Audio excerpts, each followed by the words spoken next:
ओम शांति।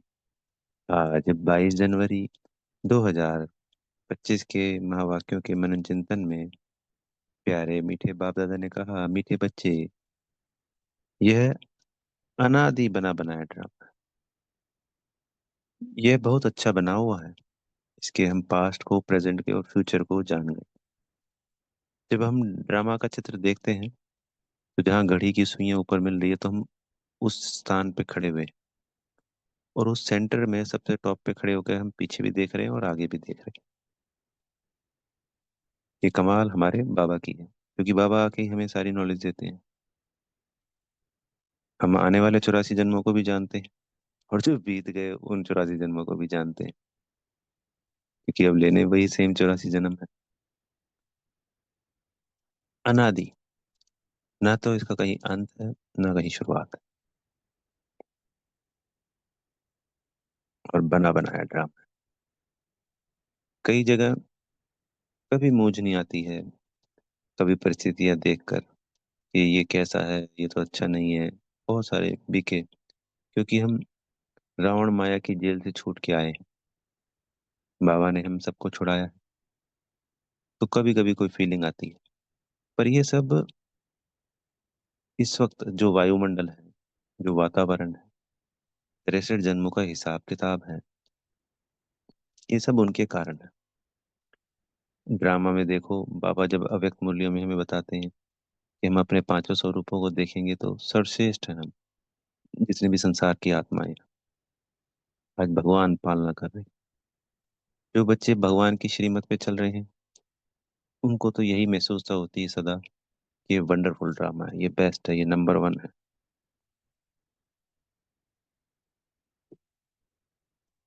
सिर्फ हम अपनी मनमत से चल रहे हैं, परमत से चल रहे हैं, तब हमें वो मूझ नहीं आती है कभी कभी कि हाँ, ये ड्रामा कैसा है, इसमें तो ऐसे है वैसे है। हम अपने पास्ट जीवन को देख लेते हैं। परमात्मा ने बिल्कुल क्लियर किया, बाबा ने, कि 80% हम पूरे कल्प में हम सुखी रहते हैं। पास विद ऑनर के लिए भी 80% से ऊपर की परसेंटेज चाहिए होती है। तो हमारा मैक्सिमम समय सुख में ही जाता है। सत्युग त्रेता हमारा आना ही है ना, है फिक्स है, हम सबको पता है। हमें पुरुषार्थ करना है और पूरे वर्षा लेना है बाबा से। इस पुरुषोत्तम संगम युग पे भी अनंत प्राप्तियां हैं। वो प्राप्तियां चाहे अभी नहीं हो रही, पर ऐसा नहीं कि बिल्कुल अंत में होंगी जब विनाश लीला होगी, उस वक्त नहीं। उससे पहले ही हर ब्राह्मण बच्चे को अद्भुत प्राप्तियां होने वाली हैं, और हो भी रही। दुआ पर भी हम अच्छे हैं। बाबा ने जन्म के हिसाब से बताया कि 55 से 60 जन्म अच्छे होते हैं, और समय के हिसाब से बताया कि तीनों युग अच्छे होते हैं। दुआ पर में मान लो आटे में नमक के बराबर दुख है तो ना के बराबर है।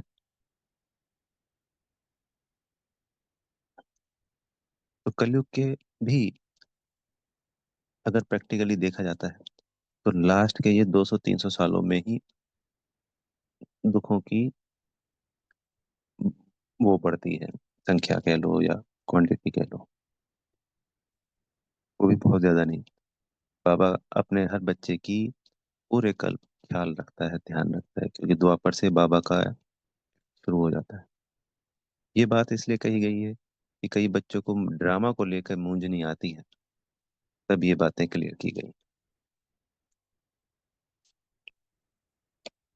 क्योंकि हम इस वक्त अपने पास्ट को, आज हमारा प्रेजेंट और हमारा आने वाला फ्यूचर, ज्योतिष को दिखाते थे ना भाई फ्यूचर कैसा होगा। तो हमारा जैसा फ्यूचर तो किसी का है ही नहीं। हमारा ज्योतिष बाप आ गया, वो हमारा भाग्य विधाता रचा, हमारा भाग्य रचने वाला है, और वो हमारा बाप है। तो हमारा भाग्य नंबर वन रचा हुआ है।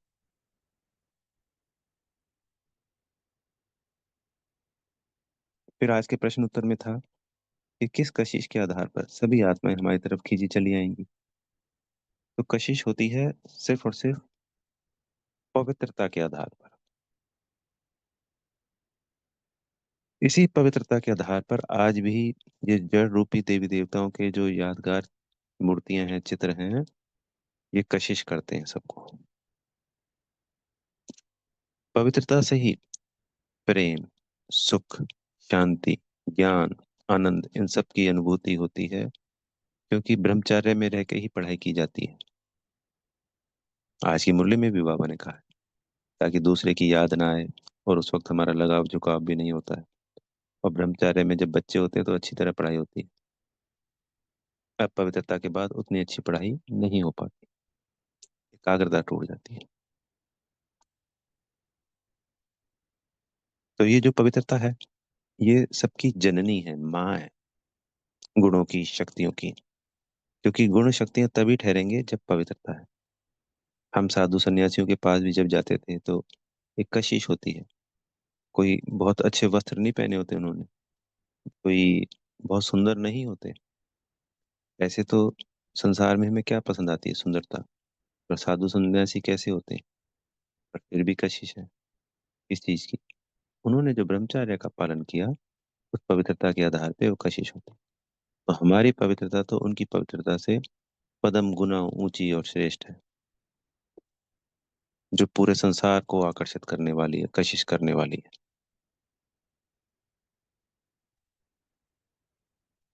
आज ये वट वृक्ष 90 वर्षों में कितना बड़ा हो गया है, कितना विशाल हो गया है। संख्या तो नहीं पता। बाबा ने क्लियर किया आज की मुरली में कि कभी भी संख्या का नहीं पता चल पाएगा। राजा महाराजाओं को भी नहीं पता चलता था एक्यूरेट। जनसंख्या करते करते ही कितने पैदा हो जाते हैं और कितने शरीर छोड़ जाते हैं। दूसरा, यज्ञ में कितने रेगुलर चल रहे हैं, कौन मुरली पढ़ रहा है, कौन किसने यज्ञ छोड़ दिया, रोज नए जुड़ रहे हैं। पर आने वाले समय में तो हमारी कशिश से 33 करोड़ को आना है। वो तो आएंगे ही आएंगे ना यज्ञ में, जुड़ेंगे ही ना, ब्राह्मण बनेंगे ही ना जी। चाहे वो त्रेता के अंत की एक जन्म की आत्मा है, वो भी तो ब्राह्मण ही है ना। और थोड़ा सा समय रह गया, हम कहते हैं आज तक 1 करोड़ भी जुड़ गए, तब भी 32 करोड़ को आना है और हमारे साथ जुड़ना है। और इस संसार का पवित्रता के आधार पर प्रकृति के 5 तत्वों को भी सतो प्रधान बनना है, और सभी आत्माओं को भी पावन बन के ही तो जाना है ना। जो यज्ञ में नहीं भी आएंगी तो वो भी तो पावन बनेंगी या सजाएं खाएंगी। और उन सबको ये एहसास तो अंत तक सभी आत्माओं को होगा कि भगवान शिव बाबा ही हैं, गॉड, अल्लाह, खुदा, वाहेगुरु। जो जो जिस जिस भगवान को ढूंढ रहा है, वो सिर्फ एक ही है। ये सब कैसे होना है? पवित्रता।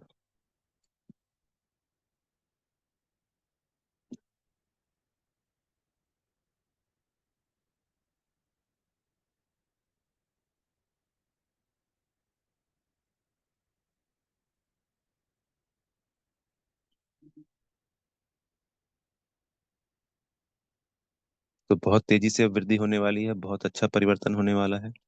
ये बहासना है, ऐसा कोई ही नहीं कि कुछ भाई मुरलियों के आधार पर है।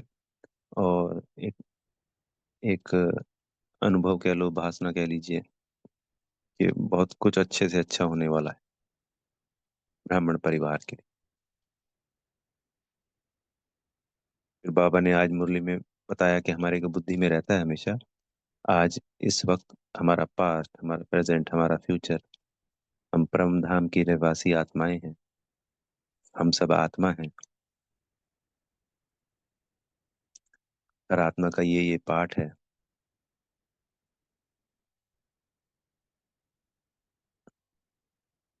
हमको ये पाठ मिला है, और 8 अरब में और आत्माओं को आप कंपैरिजन कीजिए, कितना जमीन आसमान का फर्क है। अपने पे फक्र होना चाहिए हम सबको। हम हीरो पार्टधारी आत्माएं हैं। एक फिल्म बनती है, बाबा ने कहा छोटे छोटे ड्रामा भी बनते हैं, पर फ्यूचर का कुछ नहीं पता, पास्ट के आधार पे बनती है। तुम सब बच्चों को तो फ्यूचर का भी पता है। तो कितना फक्र, कितना खुशी और कितना नशे में रहना चाहिए कि हम ये देवी देवता बनने वाले हैं। मंदिरों में जाएं कभी किसी भी सेवा के अर्थ, तो खुशी होनी चाहिए कि ये मेरा फोटो, मेरा चित्र है, मेरा यादगार है, जिसके आगे इतनी पूजा पाठ हो रही है, सत्संग हो रहे हैं, मेरे यादगार। कितनी वंडरफुल बात है। कोई महात्मा गांधी जो आत्मा होगी, उसको थोड़ी पता है कि महात्मा गांधी अगर चित्र के आगे जाएगा कि ये मेरा है। या किसी का भी कोई चित्र बना है और वही आत्मा उस चित्र के आगे जाएगी। हमें तो पता है हमारा सर्वश्रेष्ठ चित्र यादगार बना हुआ है मंदिरों में, वो भी इतना सर्वश्रेष्ठ किसी का यादगार बनता ही नहीं। हमारी ही पूजा हो रही है। है वंडरफुल ड्रामा और पुरुषोत्तम संगम युग।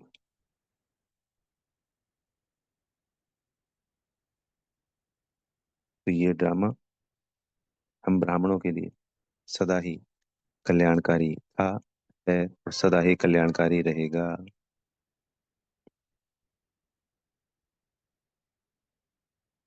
फिर बाबा ने आज क्लियर किया कि जो भी चित्र बनाए हैं वो बाबा ने बनवाए, अपनी मनमत से नहीं बने। ब्रह्मा बाबा ने नहीं, शिव बाबा ने दिव्य दृष्टि के द्वारा बनाए।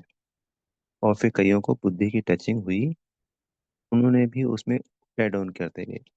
ये चित्र जब बनने लगे तो ऐसा नहीं कि एक ही दिन में बन गया, इसके अंदर बार बार करेक्शन की जाती थी। बाबा को बना के दिखाते थे, बाबा कहते ऐसे नहीं ऐसे करना है, ऐसे नहीं ऐसे करना है। तो दिव्य दृष्टि है, बाप दादा की सूझबूझ है, और बच्चों की अपनी समझ है कि पॉइंट टचिंग किया ये अच्छा रहेगा। और किसी को भी हम अगर चित्र देते हैं तो चित्र पे हमें ही समझानी देनी है। वो अपने आप कोई भी बात का अर्थ कुछ भी ले सकते हैं। और सारे के सारे चित्र अर्थ सहित है। बहुत वंडरफुल है हमारी जो प्रदर्शनी है। तो हर घर में हमें एक दो तीन चित्र मुख्य मुख्य तो रखने चाहिए, पांच चित्र तो हम कह ही सकते हैं। प्रदर्शनी में हमारे लगभग 12 से 20 चित्र हैं। 12 कॉमन है जो हर सेंटर पे हम देखते हैं, पर मैक्सिमम 20 तक जाते हैं जो होते हैं। पर हमें अपने घरों में पांच चित्र तो, जो बाबा कहते हैं, सीढ़ी है, गोला है, मूर्ति है, झाड़ है, ये पांच छह चित्र तो रखने ही रखने चाहिए।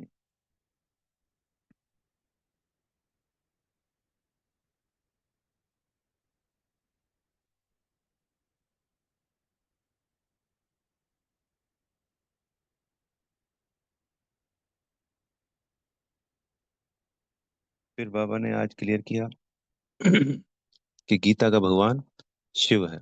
ये हम सबको, हमारी एक तरीके से ड्यूटी है सबको बताने की। सबसे बड़ी मिस्टेक ही, सबने ये गलती कर दी सबसे बड़ी, कि गीता का भगवान श्री कृष्ण बता दिया। उसमें आता है कि कोटो में कोई, कोई में भी कोई मुझे पहचान पाएगा। पर श्री कृष्ण को तो सभी जानते हैं, उसमें तो कोई पहचानने की जरूरत ही नहीं है। निराकार है, तभी तो कोई में कोई पहचान पाएगा। श्री कृष्ण कैसे कह पाएगा कि माँ कम एक, सिर्फ मुझे ही याद करो।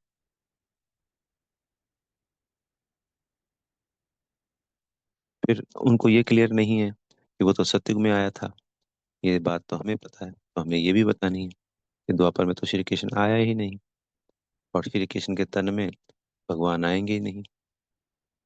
दूसरी बात कि ये देवी देवताओं को इतना उच्च पद कैसे मिला। हम एक तरफ कहते हैं भक्ति में भी कि हमें कोई भी अच्छे घर में जन्म लेता है तो वो अपने कर्म के आधार पर लेता है, और गरीब गया अपने कर्म के आधार पर। तो ये देवी देवताओं ने भी तो कुछ ऐसे कर्म किए होंगे अपने पिछले जन्मों में कि जिस कर्म के आधार पर इनको ये इतना ऊंच से ऊंच पद मिला। भक्ति में प्रश्न आता था, अभी तो हमें पता है कि सभी देवी देवता हैं 33 करोड़, और सभी सर्वगुण संपन्न, 16 कला संपूर्ण, संपूर्ण निर्विकारी हैं, चाहे राजा है चाहे प्रजा है। पर जब हम भक्ति में देखते थे तो वहां श्री कृष्ण को तो देवी देवता दिखा दिया, या राम को, और बाकी का तो प्रजा को कोई देवी देवता थोड़ी दिखाया। ये कह दिया कि बस ये अच्छे तपस्वी थे जो उनके समय में वो आए, उनके साथ रहे।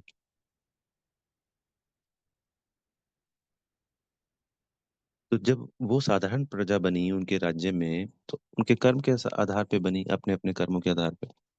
तो राम और कृष्ण ने ऐसे कौन से कर्म किए जो इतना उच्च पद पा लिया।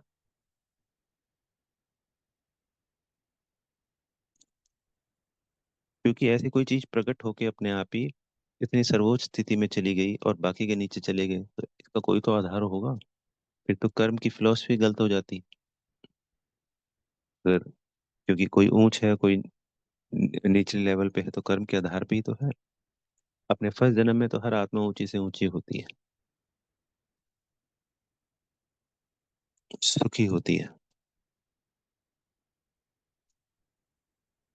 ये कुछ पॉइंट हैं जो हम भक्ति में, अगर सामने वाला समझ रहा है और हमारी अच्छी डिस्कशन चल रही है, तो बड़ा प्रेम भाव से, ताकि उनकी भावनाओं को ठेस ना लगे, कोई भी ऐसे शब्दों का प्रयोग नहीं करना है। क्योंकि हमारे लिए श्री कृष्ण और राम ये सब हम हमें पता है कि हम ही हैं, पर सामने वाले को तो पूजनीय है उसके लिए तो। जैसे मान लीजिए कोई शिव बाबा के लिए कोई कुछ कहे, मान लो, तो हमारे दिल में होता है ना, कि भाई ये ऐसा क्यों कह रहा है, दिल को लगती है बात। ऐसे ही उनके लिए वो भगवान है, तो बड़े प्रेम भाव से उसकी उसको जांच परख करके कि वो समझ रहा है बात को, भावों को समझ रहा है, हमारे इंटरेस्ट ले रहा है, समझदार है सामने वाला,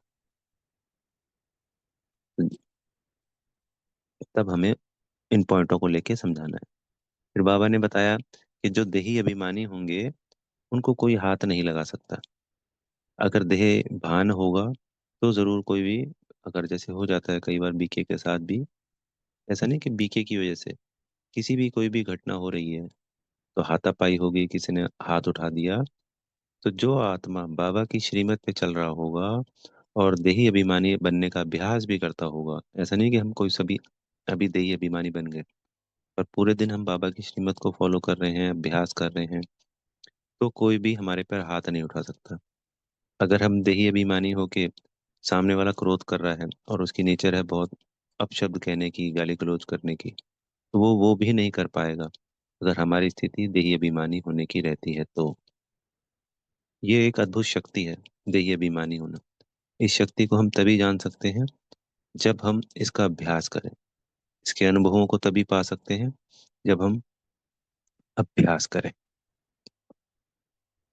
तभी बाबा हमेशा इसी पे जोर देते हैं, सिर्फ ये एक ही पॉइंट, अपने को आत्म अभिमानी बनाना, देही अभिमानी बनाना।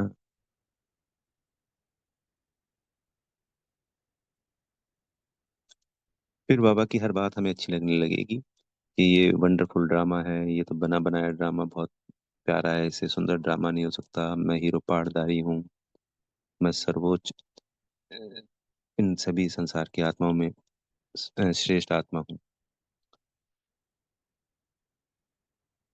और जो आत्मा का अभ्यास करेगा वो विजय माला में जाएगा, और उसको मस्ती चढ़ेगी, स्वर्ग की मस्ती आएगी कि स्वर्ग में जाने वाले हैं, खुशी रहेगी, जो सेवा भाव करते हैं, जो कुछ भी नहीं करते हैं, सिर्फ मुरली पढ़ते हैं। बाबा ने कहा, या ये नहीं कहा कि मुरली पढ़ते हैं, कहने वाला जो पुरुषार्थ नहीं कर रहे हैं वो साधारण प्रजा में जाएंगे, दास दासी बनेंगे। बाकी विजय माला में तो सबको पता ही है 108 को ही आना है।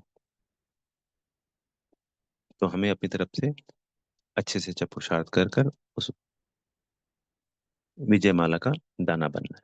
आज के वरदान में भी बाबा ने कहा, विशेष शब्द की हमेशा याद रखो, स्मृति रखो।